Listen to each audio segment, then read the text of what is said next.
मंत्र पाठ। ओम सहना भवतु सहनौ भुनक्तु सह वीर्यं करवावहै तेजस्विनावधीतमस्तु मा विद्विषावहै। ओम येन धौता गिरः पुंसां विमलैः शब्दवारिभिः तमश्चाज्ञानजं भिन्नं तस्मै पाणिनये नमः। वाक्यकारं वरुरुचिं भाष्यकारं पतञ्जलिं पाणिनि सूत्रकारं च प्रणतोऽस्मि मुनित्रयम्। ओम शांति शांति शांति। सभी को सादर नमस्ते। आइए आप सभी का जो है प्रथम वृत्ति पाठ में स्वागत है। पता नहीं घंटी क्यों नहीं उठा रहा है, एक बार उठाया था फिर नहीं उठा रहा है, समझ में नहीं आ रहा। थोड़ा सा रुक जाइए। हमारा जो है अद्यतनम की सिद्धि, इस पर हम विचार कर रहे हैं। तेरा अद्यतन में जो अद्य है, अद्य जो निपातन है देशप्रत्यांश, उसकी सिद्धि मतलब उस पर विचार कर रहे थे। और उसमें सभी सूत्र की व्याख्या में कर रहा था। अद्य परुष परार परारी, यहाँ तक हमने बता दिया था। अब उससे आगे बताएंगे। एक बार देख लेता हूँ महात्मा जी को करके, जो है वो लोग उठा नहीं रहा। तब तक आप लोग निकाल लीजिए सूत्र। 5-3-22 नंबर सूत्र था, इस पर हम विचार कर रहे थे ना। सद्य परोत्तरार यही समय 5-3-22 पंचम अध्याय तीसरा पाद 22 नंबर सूत्र है।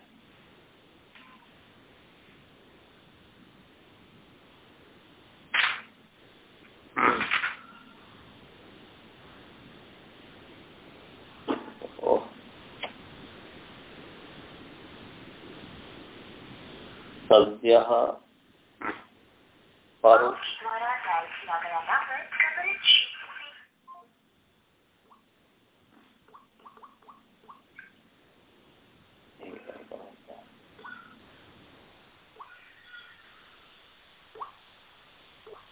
चलिए, आपको रिकॉर्ड सुनना होगा। हालांकि वहाँ पर भाई जी है भी नहीं, दिल्ली में है।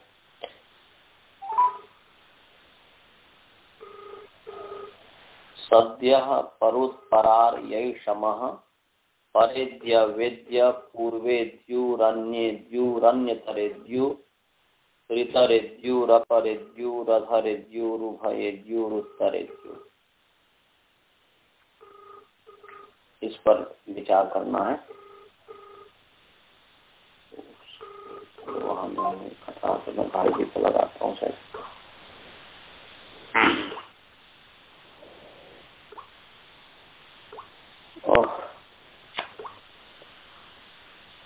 तो हमने सद्य की सिद्धि कर दिया था।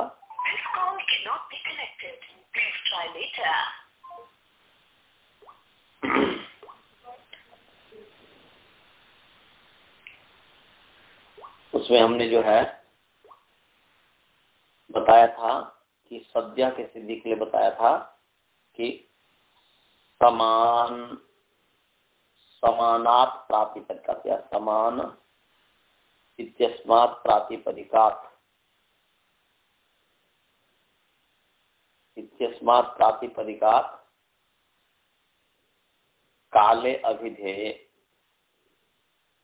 ऊपर से काले की अनुमति आ रही है और समान जो है सप्तम्यंत है, तो सप्तम्यंतात् समान शब्दात् प्रातिपदिकात् परः द्यस् प्रत्ययो भवति काले अभिधेय, द्यस् प्रत्ययो निपात्यते और समानस्य सभावोपि निपात्यते। समान को स्वभाव, समान को स हो जाता है और द्यस् प्रत्यय हो जाता है, तो सद्यस और स को विसर्ग हो जाएगा, सद्य बन जाएगा। जब ये आहनी अभिधेय हो तो, दीन अर्थ हो तो, इसलिए समाने आहनी सद्य, ये बता दिया था आपको। परुत की भी सिद्धि कर दिया था कि परुत जो है ये पर्व शब्दात् सप्तम्यन्तात् पर्व शब्दात् प्रातिपदिकात् परः उत प्रत्ययो भवति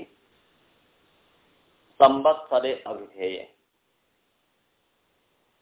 उत प्रत्ययः निपात्यते ऐसा, और पर्वस्य परभावः अपि निपात्यते, तो पूर्वस्मिन् संवत्सरे ऐसा अर्थ हुआ। क्या हो गया समझ में नहीं आ रहा कि लोग कोई नहीं उठा रहा है।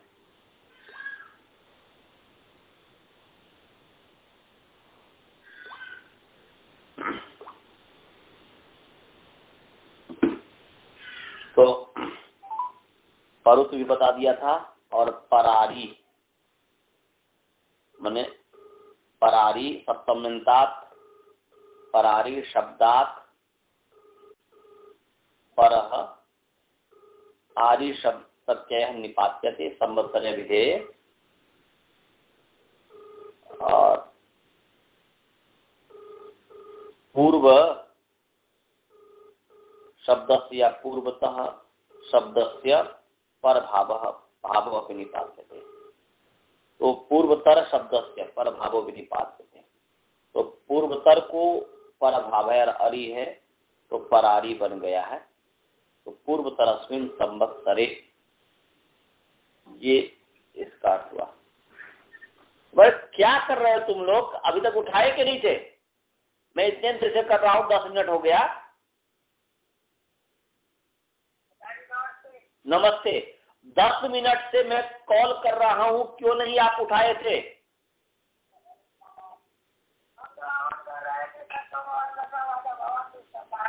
ऐसी कोई बात है आपको पता नहीं है?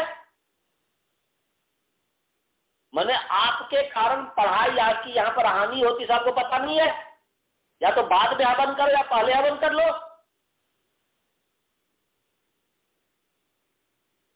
आप लोगों को पढ़ना है कि नहीं पढ़ना है पहले बताओ। केवल आप ही विद्यार्थी हो क्या? ये अच्छी बात नहीं है। ये तो जान करके अंधन तम प्रविशन्ति अविद्या उपासते ततो भूयैवते तमो यौ विद्यामृता। जो अज्ञानी है तो अंधकार को प्राप्त होता ही है, जो जानता है इस चीज को फिर और गलती काम कर रहा है तो और अधिक अंधकार को प्राप्त होता है। ये अच्छी बात हो रहा है। आपको पता नहीं था कि कितने समय में आपको पढ़ाता हूं। अजी गूंगा कहीं का। चलो, तो हमने जो है संवत्सर अविधेय होने पर जो है पूर्वतर शब्द को परभाव किया, निपातन किया, और आरी प्रत्यय निपातन किया, तो पूर्वतरस्मिन् संवत्सरे परारी। परारी मतलब हुआ पूर्वतर वर्ष में।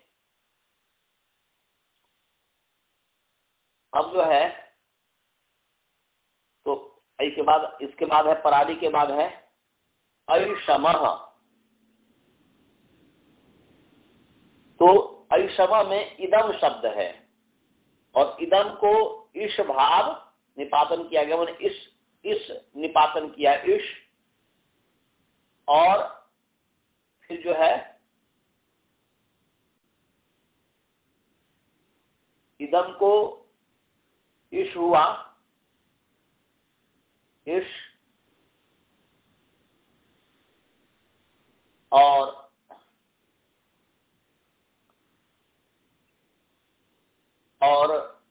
समसण प्रत्यय, समसण समसण प्रत्यय जो है निपातन किया है।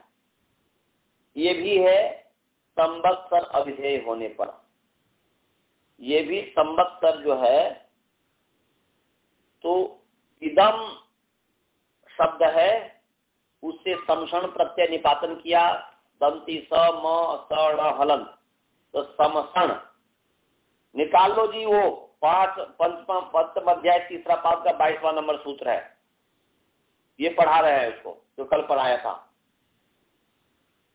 तो इदम शब्द है और समसण प्रत्यय है,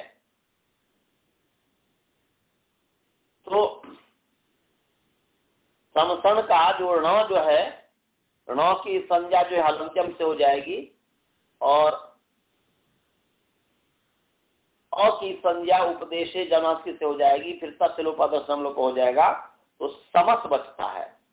और ये णित होने के कारण जो है इश जो है अब इश और समस, इश का भी श जो है, श की भी संज्ञा कर देंगे तो ई बचेगा। अब उसके पश्चात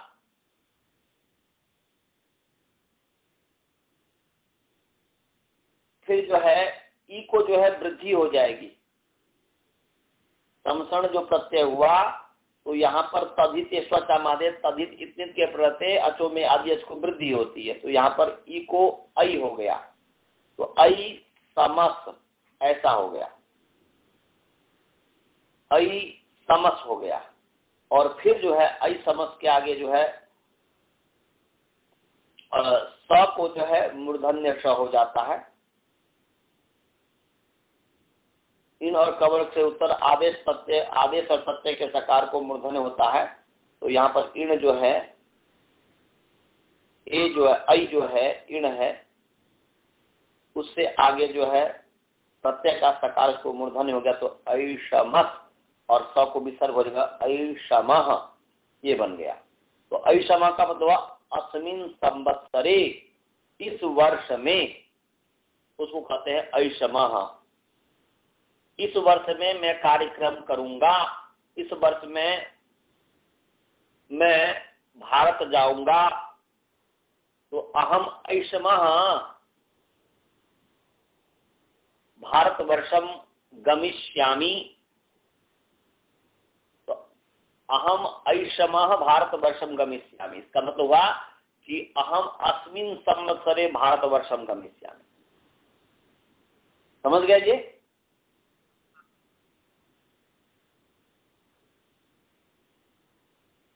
तो ऐषमः, अनंत जी समझ में आ रहा है?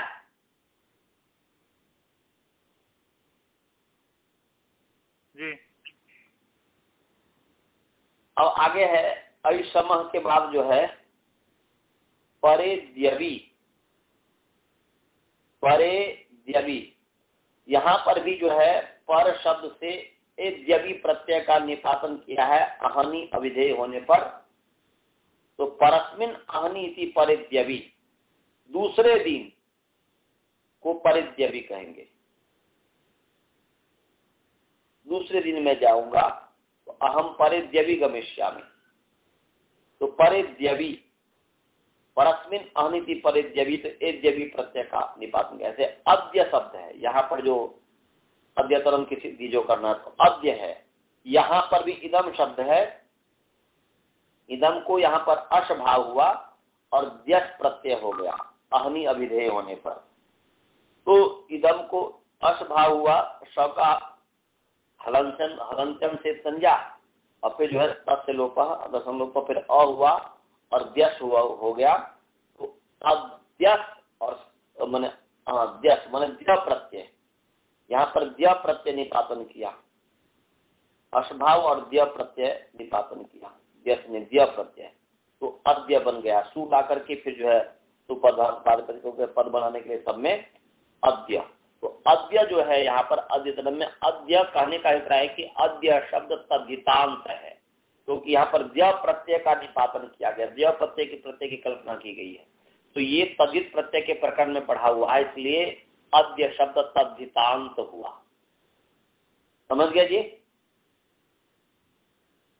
अद्य ऐसे ही जो है अद्य का मतलब अस्मिन अनी, आज के दिन में, ये हो गया। इसी प्रकार पूर्वे द्युः, अन्य द्युः, इतरे द्युः, अपरे द्युः, अधरे द्युः, उभरे द्युः, उत्तरे द्युः। इसमें जो है जैसे अन्य माने पूर्वे द्यु में जो है पूर्व, अन्य, अन्यतर, इतर, अपर, अधर, उभय, उत्तर, इस शब्द से जो है एद्युसच प्रत्यय हुआ। और एद्युसच प्रत्यय या एद्युस प्रत्यय कर दीजिए, प्रत्यय हुआ माने एद्युस प्रत्यय हुआ है, एद्युस प्रत्यय। और एद्युस प्रत्यय का निवारण किया है, तो पूर्व से एद्युस करेंगे, फिर अतो गुणे हो जाएगा, और फिर पूर्वे द्युस विसर्जन पूर्वे द्यु हो। ऐसे अन्य द्यु, अन्य तरे द्यु, तरे द्यु, अपरे द्यु, अधरे द्यु, उभरे द्यु। तो पूर्वस्मिन अहनि पूर्वे द्यु, पहला दिन पूर्वे द्यु हो गया। अन्यस्मिन अहनि अन्य द्यु, दूसरा दिन हो गया अन्य द्यु। अन्य तरस्मिन अहनि अन्य तरे द्यु, अन्यतर दिन वो अन्य द्यु हो, अन्य तरे द्यु हो गया। और इतरस्मिन अहनि इतरे द्यु, अन्य वह वो अर्थ वही है, अन्य दिन हो गया अन्य द्यु। अपरस्मिन अहनि दूसरा दिन हो गया अपरे द्यु। अधरस्मिन अहनि अधरे द्यु, माने अधर, अधर कहते हैं नीचे को, नीचे का दिन, पहले का दिन, ऐसा हो सकता है इसका। तो वह अन्य द्यु हो जाएगा। और अधर माने अधर द्यु हो जाएगा। उभयो अन्नो उभय द्यु, माने दो दिन उभय द्यु, दोनों दिन उभय माने उभय द्यु हो जाएगा। और उत्तरस्मिन अहनि उत्तरे द्यु, और उत्तर आगे का दिन उत्तरे द्यु हो गया। तो इसमें एद्युस प्रत्यय हो गया है। तो यहाँ पर विशेष रूप से जो समझना है, ये सब सभी जो निपातन है, तो इसमें अद्य शब्द है, अद्य है, इदम है, इदम को अश भाग हुआ, अश का श जो है चला गया, अ बचा, और द्य प्रत्यय हो गया, तो अद्य बन गया। तो ये अद्य है, ये क्या है? अद्य तद्धित प्रत्यांत है। सु आकर के सुपदार्थ सु आकर के फिर जो है अद्य सुपद मनाने के लिए अव्यादासु का सु का लुक हो गया है। तो यहाँ पर अद्य शब्द है, अभी सु की उत्पत्ति नहीं हुई है, अद्य है। और अद्य की प्रातिपदिक संज्ञा है कृत तदित समास, माने सद्य परोत्परार्य शब्द परिद्य वेद्य पूर्वेद्यु पर पूर्वेद्यु पर अन्यद्यु, अन्यतरेद्यु, तरेद्यु, अपरेद्यु, अधरेद्यु, उत्तरेद्यु, उर्वरेद्यु, उत्तरेद्यु। तो इससे जो है अद्य जो है द्य प्रत्यय निपातन है। और कृत समास शास्त्र से इसकी प्रातिपदिक संज्ञा है। प्रातिपदिक संज्ञा होने से ज्ञा प्रातिपदिका के अधिकार में जो है एक सूत्र है, सायं चिरम प्राहने प्रज्ञभ्यभ्यस्तुटलुतुच्च। ये जो है 4-3-23 नंबर सूत्र है, निकाल लीजिए। चतुर्थ अध्याय तीसरे पाद का 23 नंबर सूत्र है। चतुर्थ अध्याय तीसरे पाद का 23 नंबर सूत्र है। चतुर्थ अध्याय तीसरे पाद का 23 नंबर सूत्र है। निकाल लिए सभी? गुरुकुल भाई निकाल लिए? बालबोल श्रवण निकाला? तो सायं चिरम प्राहने प्रज्ञभ्यभ्यस्तुटुलुतुच्च। तो यहाँ पर सायं चिरम प्राहने प्रज्ञभ्यभ्यस्त, ये तो प्रज्ञभ्यभ्यस्त, इसमें अकारांत पुंलिंग सायं चिरम प्राहने प्रज्ञव्यय शब्द पंचमी विभक्ति बहुवचन, अकारांत नपु अव्ययम विभक्ति है ना, नपुंसक लिंग, अकारांत नपुंसक लिंग सायं चिरम प्राहने प्रगेव्य प्रगेव्यय प्रगेव्यय शब्द प्रगेव्यय शब्द पंचमी विभक्ति बहुवचन है। और ट्यूट्युलौ ट्यूट्युलौ लकारांत लकारांत पुंलिंग ट्यूट्युल शब्द प्रथमा विभक्ति द्विवचन। और तुट टकारांत पुंलिंग तुट शब्द प्रथमा विभक्ति एक वचन और च अव्यय पद है। समास इसमें जो है समास है सायं च चिरम च प्राहने च प्रगे च अव्ययम च इति सायं चिरम प्राहने प्रगे व्ययानि तेभ्यः सायं चिरम प्राहने प्रगे व्ययेभ्यः। ये इतरेतर योग द्वंद्व समास हो गया। सभी को समास समझ में आ गया? गुरुकुल वाले को समास समझ में आया? अजय देखो, सायं च चिरम च प्राहणे च प्रगे च अव्ययम च इति सायं चिरम प्राहणे प्रगे व्ययानि तेभ्यः सायं चिरम प्राहणे प्रगे व्ययेभ्यः। ये इतरेतर योग द्वंद्व हो गया। समझ गया?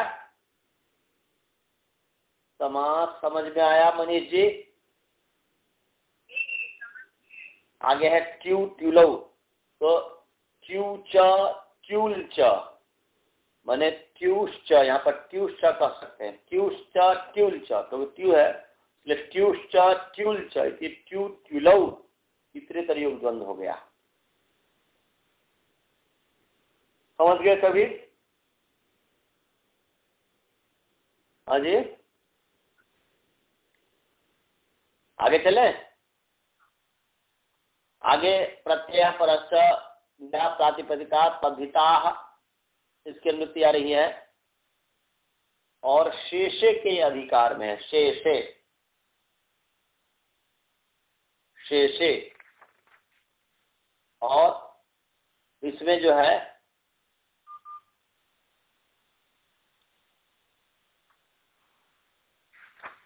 एक सूत्र है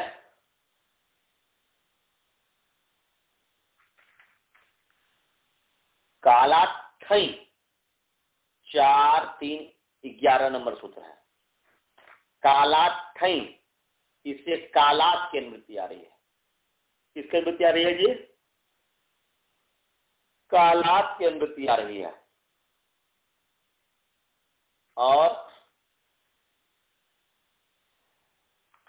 इसमें कालात की अनुवृत्ति आ रही है और शेषे जो चातुर्थी चातुरी चातुरी माने चातुर्थी अर्थक है।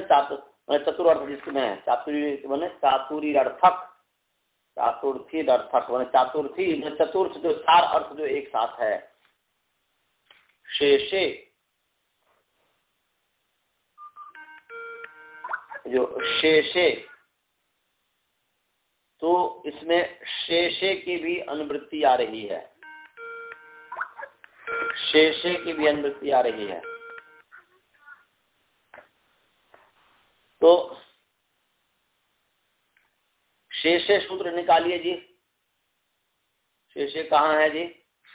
ये होगा आपका चतुर्थ अध्याय दूसरा पाद का होगा ना जी। शेषे कहाँ है? 4-2-92 4-2-92 नंबर सूत्र निकालिए। फिर एक बार समझाता हूँ। 4-2-92 निकाल लीजिए। 4-2-92 शेषे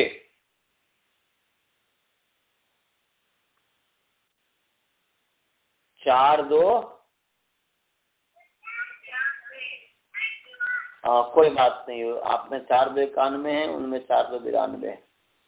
कोई ऐसी बात नहीं है। 4-2-92 4-2-91 सूत्र भेद हो जाता है। कोई ऐसी बात नहीं। देखिए यहाँ पर चतुरर्थ पर्यंत जो है चतुरर्थ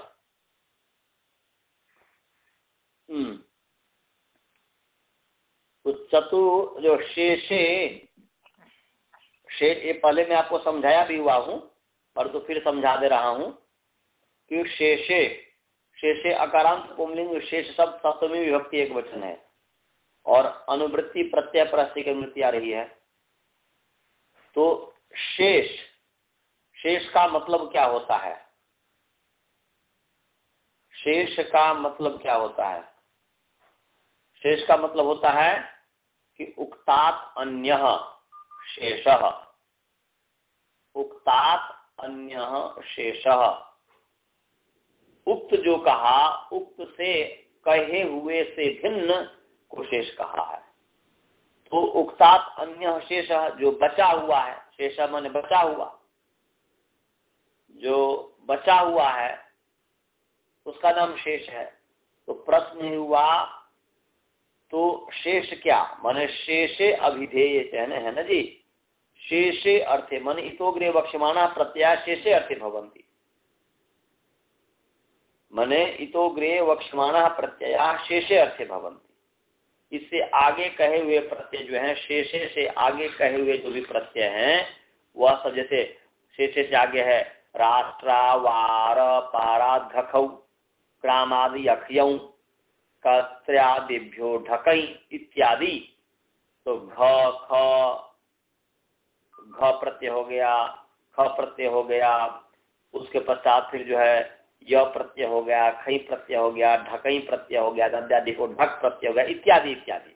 उससे आगे तो इससे आगे शेषे सूत्र से आगे कहे हुए जितने भी प्रत्यय हैं ग्रामादि अक्षयों इत्यादि क्या बोलते हैं नदादिभ्योढ्यक माने नदादिभ्योढ्यक का माने कापेश्या स्थक इत्यादि ऐसे दक्षिणा पश्चात पुरस्त्यक इत्यादि जो है ये सभी शेष अर्थ में होते हैं। तो शेष माने बचे हुए अर्थ में होते हैं। तो शेष बचे हुए का मतलब क्या हुआ जी? तो शेष बचे हुआ का मतलब हुआ कि जहां से, जैसे चतुर्थ अध्याय प्रथम पाद का पहला अर्थ विधायक सूत्र क्या है जी? पता है? चतुर्थ अध्याय पहला पाद का पहला अर्थ विधायक सूत्र है तस्यापत्यम।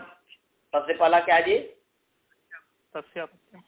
तस्यापत्यम सबसे पहला अर्थ है, समझे? सबसे पहला जो अर्थ है वह तस्यापत्यम है। और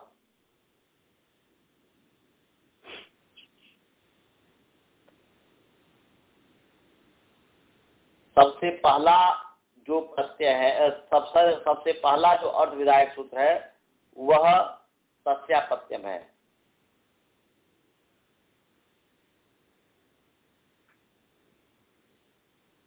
तो वहां से लेकर के और चतुर्थ पर्यंत, चतुर्थ जो पर्यंत है उससे अन्य जो अर्थ है वह शेष है। तो चतुर्थ पर्यंत क्या है जी?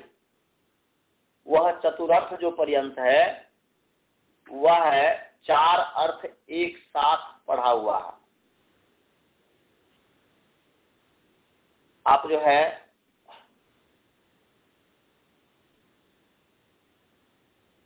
चार अर्थ एक साथ पढ़ा हुआ है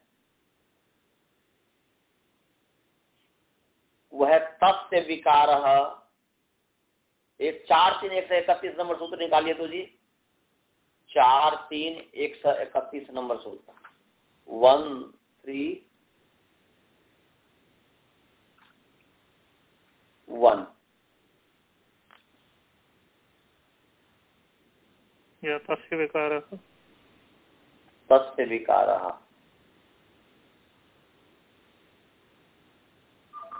तस्य विकारः। लेकिन शेष का अर्थ तो वहां तक है ना, तदस्मिन् से तो ऊपर ही फिर लिया जाएगा ना जी। ये जो है ऊपर ही लिया जाएगा। एक साथ जो सूत्र तस्यापत्यम से लेकर के और तीन निर्वृत्तम, याद आ गया, तीन निर्वृत्तम कहाँ है सूत्र, अद्रव, देखो एक साथ ए हो गया। देखिए तेन निर्वृत्तम तस्य निवासः अदुरभवश्च, माने अदुरभवश्च और ओरई, चार अर्थ हो गए। आपने दूसरा बताया था पिछले क्लास में, आपने बताया था तदस्मिन् अच्छा, देशे तन्नाम्नि तेन निवृत्तम तस्य निवासः अदुरभवश्च। ओरई मुझे देखने दीजिए, चारों अर्थ में तो चारों अर्थ हो गया, ठीक है। यहाँ पर ओ ये है तदस्मिन् अस्ति तन्नाम्नि, ये है माने चार अर्थ में है। पहला अर्थ है माने 4-2-66 नंबर सूत्र है जी, 4-2-66। तो तदस्मिन् अस्ति देशे तन्नाम्नि तेन निर्वृत्तम तस्य निवासः अदुरभवश्च, ये जो चार अर्थ है, चार अर्थ एक साथ पड़ा हुआ, इसलिए चतुर, इसको कहते हैं चतुरर्थ। क्या कहते हैं जी, ये चार अर्थ एक साथ, इसलिए चातुरर्थिक इसको कहेंगे। क्या कहेंगे जी, चार अर्थ माने चार अर्थों में ये प्रत्यय विद्यमान है, तो चार, इसलिए चातुरार्थिक माने चारों अर्थ में चातुरार्थिक कहा जाते हैं, माने चातुरार्थिक प्रत्यय। तो क्या कहेंगे जी, चातुरार्थिक प्रत्यय। तो यहाँ पर जो शेषे कह रहा है, तस्य विकार नहीं होगा, तस्य विकार तक इसका अधिकार जाता है, तस्य विकार तक इसका अधिकार जाता है, शेषे का अधिकार जाता है तस्य विकार तक। तो यहाँ पर शेषे कह रहा है कि शेषे अर्थे, माने शेष का मतलब हुआ कि तस्यापत्यम से लेकर के और तदस्मिन् स्थिति जैसे तन्नाम्नि तेन निवृत्तम तस्य निवासः अद्रभवत्, जो चार अर्थ के साथ रहा है, चातुरार्थिक जो अर्थ है। तो चतुरर्थ पर्यंत तक ये है, इससे जो बचा हुआ है उसको कहेंगे शेष। समझ गए जी, इससे जो बचा हुआ है उसको कहेंगे शेष। तो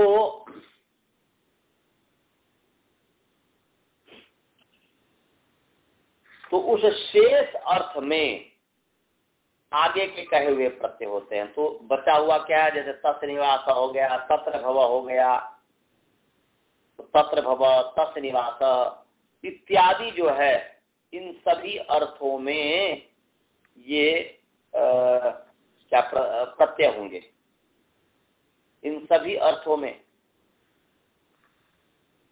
प्रत्यय होंगे। तो यहाँ पर यह समझना है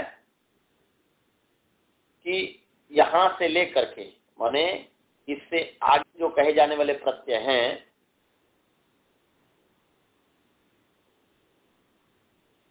इससे आगे कहे जाने वाले घ ख इत्यादि जितने भी प्रत्यय हैं, ये प्रत्यय यहाँ से लेकर के तस्य दम तक, तस्य दम जो है ना जी, यहाँ से लेकर के और तस्य दम तक, माने 4-3-120 नंबर जो सूत्र है, 4-3-120 नंबर जो सूत्र है, तस्य दम, वहां तक जितने भी अर्थ विधायक सूत्र है, उन सभी अर्थों में ये प्रत्यय हो जाएंगे, उन सभी अर्थों में प्रत्यय होंगे।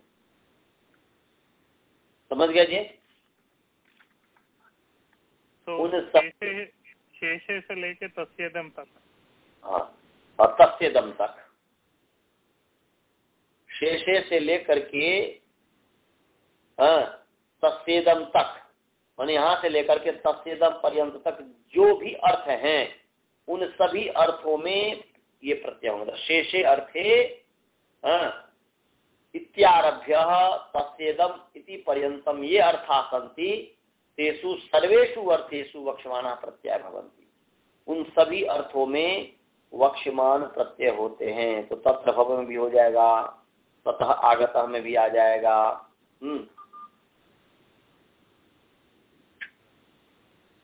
माने इन सभी अर्थों में आ जाएगा। सो ध्यान रखना है कि माने रात्र में तत्र जातः, तत्र भव, ततः आगतः इत्यादि जितने भी अर्थ हैं, उन सभी अर्थों में हो जाएगा। तो यहाँ पर जो है, अब अब आ जाइए अपने प्रसंग में 4-3-23 क्या जी? हाँ बोलिए। इनमें वो प्रत्यय हो जाएगा, मतलब कौन सा प्रत्यय हो जाएगा? सभी प्रत्यय शेषे से आगे जी, शेषे से आगे तस्सेदम तक ठीक है। जितने भी प्रत्यय हैं, जैसे आगे देखिए 4-2-92 नंबर सूत्र है, राष्ट्रा वार पारा घखौ। तो ये राष्ट्र और अवार पार शब्द से ये घ प्रत्यय होते हैं। घ प्रत्यय तत्र भव अर्थ में हो जाएगा, तो हो जाएगा राष्ट्रे भव राष्ट्रीय, जातः राष्ट्रीय। ठीक है, अब समझ गया। राष्ट्रे जातः राष्ट्रीय, राष्ट्रात् आगतः राष्ट्रीय। तो जितने भी प्रत्यय होंगे वो जितने अर्थ विधायक सूत्र हैं उन अर्थों में ये सारे प्रत्यय हो जाएंगे। हाँ, उन सभी अर्थों में हो जाएंगे, केवल एक पर्टिकुलर अर्थ में नहीं होगा।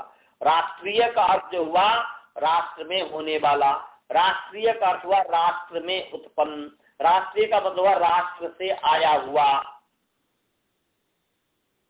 नहीं समझे? अब समझ गया। हाँ, तो ये इन सभी अर्थों में शेषे से आगे जितने भी प्रत्यय कहे हैं तस्सेदम तक, तो वो जितने भी प्रत्यय उन सभी प्रत्यय तत्र भव, तत्र जातः, ततः आगतः, तस्सेदम इत्यादि। राष्ट्रीय मतलब हो गया राष्ट्रस्य इदम इति राष्ट्रीय, राष्ट्र का यह, तो तस्सेदम तक सभी अर्थों में हो जाएंगे प्रत्यय।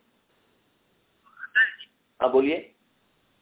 जैसे ये तस्सेदम है, हाँ, अथवा उसके पहले क्षुद्र भ्रमर वटर पाद पादई, ये जो है ये लास्ट है वो सारे सभी अर्थ में लगेगा।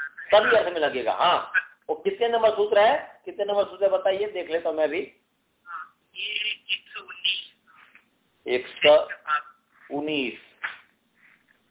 119 निकालने दीजिए मुझे। 4-3-119। हाँ, क्षुद्रा भ्रमर वटर पाद पादई, तो ये जो है यहाँ पर माने क्षुद्रा भ्रमर वटर पादक है ना जी, ये इन सभी प्रातिपदिक जो है, प्रातिपदिक से शेष अर्थ में माने इन तृतीया समर्थ, यहाँ पर ध्यान में रखिएगा कि यहाँ पर क्या की कृते, यहाँ पर तेन भी है ना जी, तो तृतीया समर्थ होना चाहिए। क्या बताया यहाँ पर विशेष? तृतीया समर्थ प्रातिपदिक से, तृतीया, इसके अंदर में तेन कृतम भी है क्या?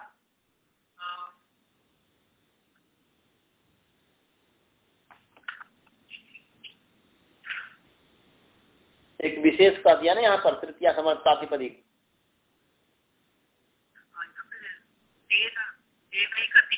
और तेनैक दिक जो है उससे तेन की अनुवृत्ति आ रही है। तृतीया समर्थ प्रातिपदिक से एक दिक अर्थ में जो है यथावेद प्रत्यय होता है, ये है। तो ये भी अर्थ विधायक सूत्र है ना जी, तो ये भी तो अर्थ विधायक सूत्र है ना। हाँ, तो ये इसी अर्थ में होगा, ये भी तो शैक्षिक अर्थ ही हुआ ना जी, शेष अर्थ में ही है ये। जैसे तस्सेदम है, तस्सेदम है, तो ऐसे ही तो यहाँ पर जो है क्षुद्रा भ्रमर वटर पाद पादई, ये जो है तो क्षुद्रा भ्रमर वटर पादक, ये जो तृतीया समर्थ प्रातिपदिक, इस तृतीया समर्थ प्रातिपदिक से कृत अर्थ में जो है अई प्रत्यय होता है, संज्ञा विषय हो, तो ये भी तो शेष अर्थ ही हो गया ना जी, इस शेष अर्थ में हो गया। यहाँ पर अन्य सभी अर्थ में नहीं होगा।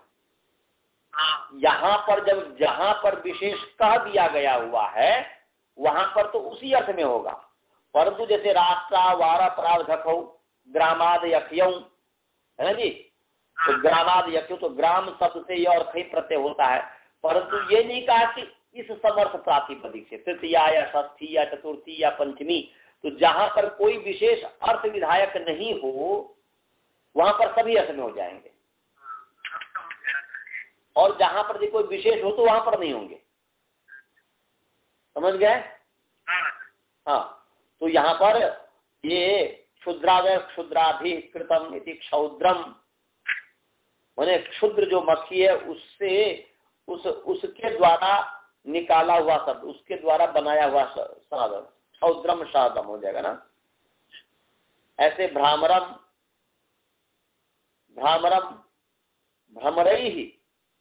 भ्रमरहि कृतम मधु इति भ्रामरम। समझ गए? हाँ, तो इत्यादि।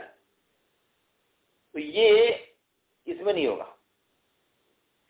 अब तस्सेदम है तो तस्सेदम सस्ती समर्थ नहीं होगा ना जी, ये अपने आप में आगे राष्ट्र से इदम राष्ट्रियम कह दिया ना, तो ये समझ में आ गया। और शेषे आप लोग को अच्छा से समझ में आ गया? समझ गए जी? अनंत जी, बसुधा जी समझ में आ गया?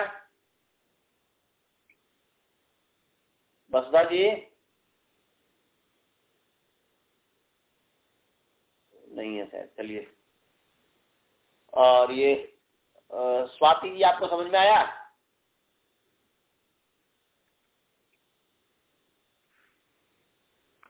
म्यूट खोल लीजिए। हाँ, चलिए जी। तो अब जो है अपने प्रसंग में आते हैं। सायं चिरम प्राहणे प्रगेभ्यभ्य क्यूट्युलौ तुट च। तो यहाँ पर शेषे का अधिकार है, शेषे तस्सेदम तक जाता है, वो 4 3 120 तक जाएगा। तो यहाँ पर अर्थ होगा शेषे अर्थे। क्या हुआ जी यहाँ पर? शेषे अर्थे।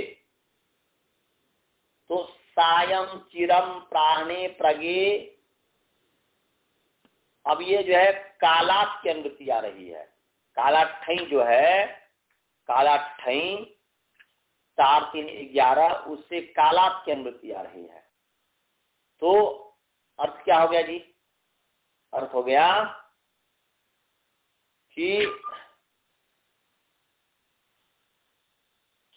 कालवाचिन या कालवाच, बहुत सारे हैं, तो कालवाचिभ्य क्या हो जाएगा? काल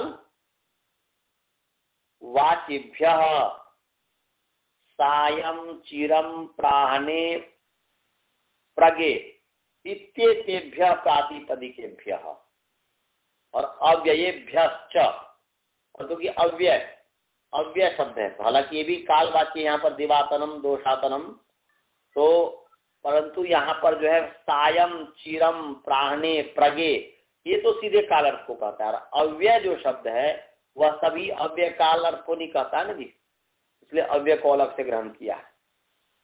तो सायं चिरम प्राहणे प्रगे इत्येतेभ्य प्रातिपदिकेभ्य इत्येतेभ्य कालवाचिभ्य प्रातिपदिकेभ्य और अव्ययेभ्यश्च प्रातिपदिकेभ्यश्च पर क्यूटिलौ प्रत्ययो भवतः अतुट च आगमो अभी भवत्य। तो क्यूटिलौ प्रत्ययो भवतः और तयो आद्यवयवो तुडागमः अपि भवति। माने काल को कहने वाले सायं, सायं काल को कहता है, शाम काल को, चिरम लंबे काल को कहता है जी चिरम। ऐसे प्राहणे दिन का पहला हो गया, और प्राणे प्राक प्रगे, प्रगे अत्यंत प्रातः काल जो हो गया इत्यादि। तो ये सब जो है काल अर्थ को कहते हैं। सायं चिरम प्राणे प्रगे इत्येतेभ्य कालवाचिभ्य वाचिभ्य प्रातिपदिकेभ्य और अव्यय को अलग से कर दिया, अव्ययेभ्यश्च परः ट्यूटिलो प्रत्ययो भवतः तयो ट्यूटिलो स्थान आद्यवयव तुट भवति। उस ट्यूटिलो प्रत्यय होता है और इन प्रत्ययों को तुट आगम होता है, आद्यवयव तुट हो जाता है। समझ गया जी? फिर एक बार अर्थ बोल रहा हूं, सायं चिरम प्राणे प्रगे, क्योंकि इसमें कालात की अनुमति आ रही है, तो सायं चिरम प्राणे प्रगे इत्येतेभ्यः कालवाचिभ्यः प्रातिपदिकेभ्यः परः और अव्ययेभ्यश्च परः ट्यूटिलो प्रत्ययो भवतः तयो ट्यूटिलो आद्यवयव तुडागमोऽपि च भवति। उस ट्यू अटुल के आद्यवयव तुटागम भी होता है, आद्यवयव तुट होता है। समझ में आ गया जी? आदर्श घटक की परिभाषा इसमें लग गई। तो यहाँ पर अद्य है और ट्यू प्रत्यय हो गया, ट्यू, और उस ट्यू को आद्यवयव तुट हो गया, माने यहाँ पर तुट ट्यू का अवयव है, अद्य का अवयव नहीं है। तुट काल में लोग ट हो जाएगा और ट्यू में जो है ये ट की संज्ञा हो जाएगी ट्यू टू से, और तस्य लोपा दशम लोपा फिर यू हो जाएगा। तो अद्य त, तुट का भी अनुबंध लोप त हुआ केवल, तो अद्य त यू, यू को जो है युवोर नाकौ, ये हमने पढ़ा दिया हुआ है कि नहीं पढ़ाया हुआ? युवोर नाकौ पढ़ाया, नायका पढ़ाया हुआ। तो अंग के संबंधी यू और ऊ को अना होता, तो यू को अन हो गया। तो अद्य त अन, अद्यतन, क्या हो गया जी? अद्यतन। अब अद्यतन जो है इसकी प्रातिपदिक संज्ञा हुई कृत समासाश्च, कृत तदित समासाश्च। तो यहाँ पर प्रश्न ये है कि भाई कृदंत तद्धितांतर समास की प्रातिपदिक संज्ञा होती है, तो यू तो तद्धित है तो इसलिए तद्धितांत तो हो गया अद्यत, अद्यत यू, परंतु अन जो हुआ, यू को जो अन आदेश हुआ है यू के स्थान में अन, तो ये तो प्रत्यय नहीं है, तो स्थानीवत आदेश, आदेश स्थानीवत होता है यहाँ पर। तो यू के स्थान पर अन जो आदेश हुआ है वह स्थानीय यू के समान ही है। तो यू तद्धित है तो अन में भी तद्धित मन तद्धितत्व धर्म आ गया, तो फिर तद्धितांत हो गया, और तद्धितांत होने से तद्धितांत की जो है अव्यय संज्ञा, तद्धितांत की प्रातिपदिक संज्ञा होती है, और प्रातिपदिक संज्ञा होने से सु आ जाएगा, सु का जो है सु आ जाएगा, और सु को जो है अम हो जाएगा। अद्यतन सु, फिर अतोम से अम हो जाएगा, और अम होकर के जो है अद्यतन सु को अम, और फिर जो है अमी पूर्व, तो यहाँ पर अद्यतनम बन गया। समझ में आया जी? अद्यतनम की सिद्धि समझ गए, गुरुकुल वाले समझ गए? श्रवण जी, बालबोध जी समझ में आया? मनीष जी समझ गए? तो अद्यतनम का मतलब क्या हुआ? अद्यतनम का मतलब हुआ आज का, ऐसा हो गया। अब जो है पुरुषाया, पुरुष के लिए सुप के आदेश, सुबादेश सुपवत भवति, सुपवत भवति, सुबादेश सुपवत भवति। तो यहाँ पर जो है पुरुष है, और इसमें जो है पूर्वत जो है ङे चतुर्थी विभक्ति ले आइए, और फिर ङे को मान करके पुरुष के अंग संज्ञा, अंग संज्ञा से अंग का अधिकार चला, अंग से अधिकार में जो है निर्यः से यह हो गया है। निकाल लीजिए 7 1 13, सप्तम अध्याय, सप्तम अध्याय पहला पाद और 13 नंबर सूत्र निकाल लीजिए। 7 1 13 निकाल लिया। 7 1 13 निकालिए।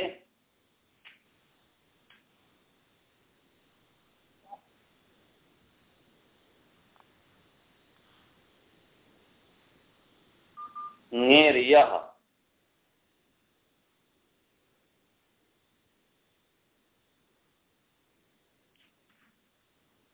निर्यः, ङेह जो है, ङेह वह जो है ताभ्याम ज्ञेभ्याम भ्यास।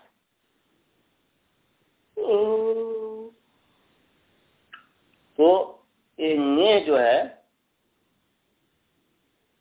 ञे षष्ठी विभक्ति है तो एकारांत है। क्या जी? ये ञे है, ञी का नहीं है, ईकारांत नहीं, सो ध्यान रखिएगा।